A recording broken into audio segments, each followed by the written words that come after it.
Assalamualaikum warahmatullahi wabarakatuh. Saya Ivani Rahmasuri Wijayanti, NIM 26, Manajemen Pemasaran kelas B. Di sini saya akan menjelaskan mengenai analisis riset pemasaran dan perilaku konsumen dalam pembelian cabai. Cabai menurut Nur Falah merupakan tanaman perdu dari famili terong-terongan yang memiliki nama ilmiah Capsicum sp. Tanaman cabai merupakan salah satu sayuran buah yang memiliki peluang bisnis yang baik.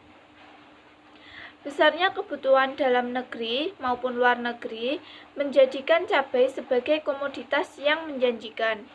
Nah, tanaman cabai banyak mengandung vitamin A dan vitamin C, serta mengandung minyak atsiri capsaicin yang menyebabkan rasa pedas dan memberikan kehangatan panas bila digunakan untuk rempah-rempah atau bumbu dapur.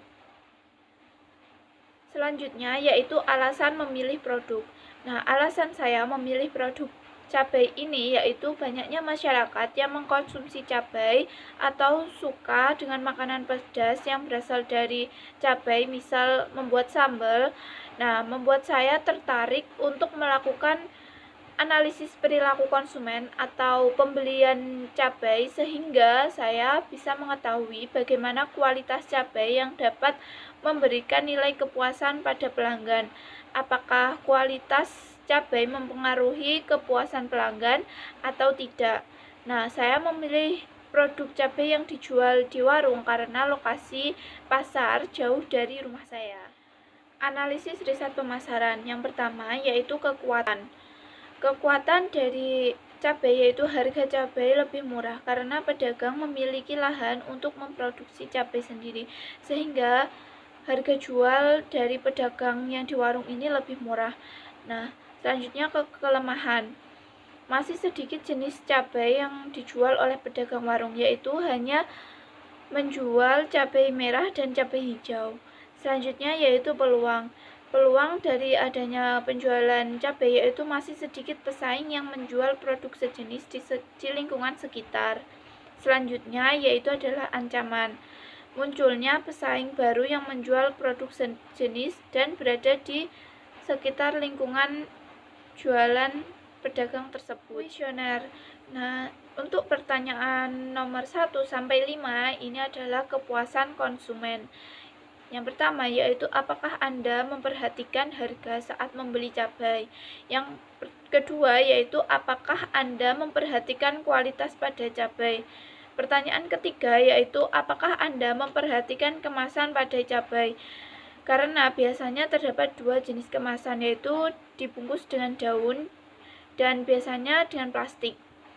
Nah, untuk pertanyaan keempat yaitu apakah dalam pembelian Anda memperhatikan ukuran atau besar kecilnya cabai.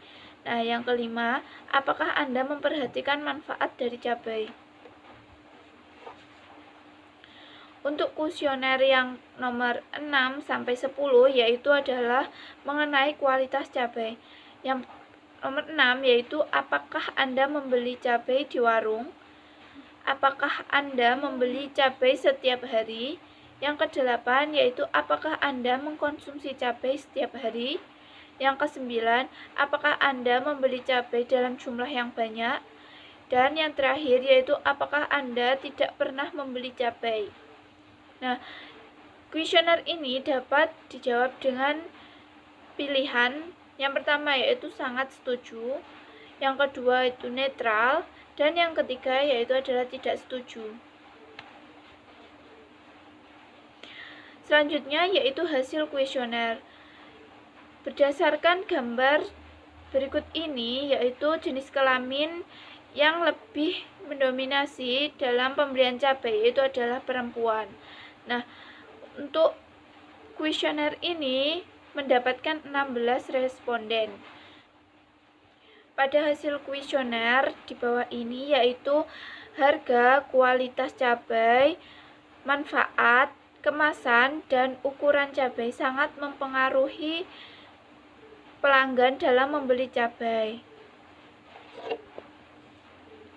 Selanjutnya yaitu hasil kuesioner mengenai setiap harinya pelanggan membeli atau tidak, mengkonsumsi banyak atau tidaknya, terlihat pada hasil kuesioner di bawah ini.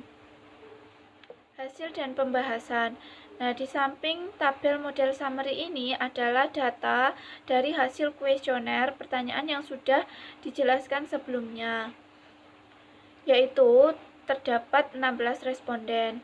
Nah, berdasarkan hasil analisis data yang diperoleh dari tabel summary di atas, dapat diketahui bahwa nilai R-square sebesar 0,105 atau 10,5%, yang artinya variabel independen atau kualitas cabai tidak mampu menjelaskan variabel dependen atau kepuasan pelanggan. Sedangkan sisanya sebesar 89,5% dijelaskan oleh variabel lain di luar model.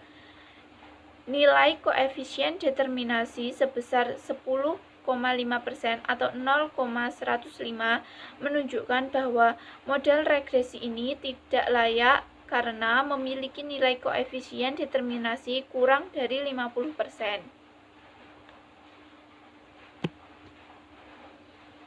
Selanjutnya yaitu berdasarkan tabel ANOVA di atas dapat diketahui bahwa nilai SIK sebesar 0,221 lebih besar dari 0,05 sehingga H0 diterima, yang artinya tidak terdapat pengaruh secara signifikan antara kualitas cabai dengan kepuasan pelanggan. Nah, berikut ini terlampir kuesioner yang berisi 16 tanggapan mengenai analisis pengaruh riset pemasaran dan perilaku konsumen dalam pembelian cabai. Selanjutnya yaitu berdasarkan tabel koefisien. Nah, berdasarkan tabel koefisien di atas dapat diketahui bahwa nilai SIK sebesar 0,221 lebih besar dari 0,05.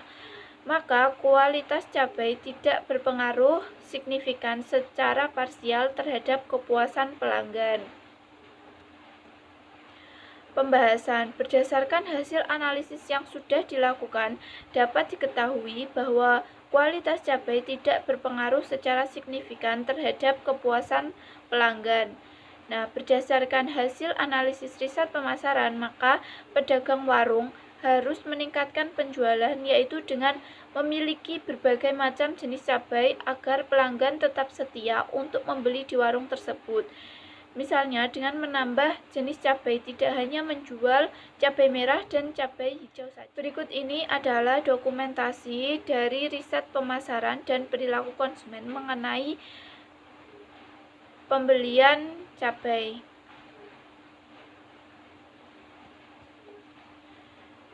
Nah, ini adalah daftar pustaka atau referensi yang digunakan dalam melakukan riset pemasaran. Mungkin itu saja yang dapat saya sampaikan mengenai analisis riset pemasaran dan perilaku konsumen dalam pembelian cabai. Kurang lebihnya saya mohon maaf. Wassalamualaikum warahmatullahi wabarakatuh.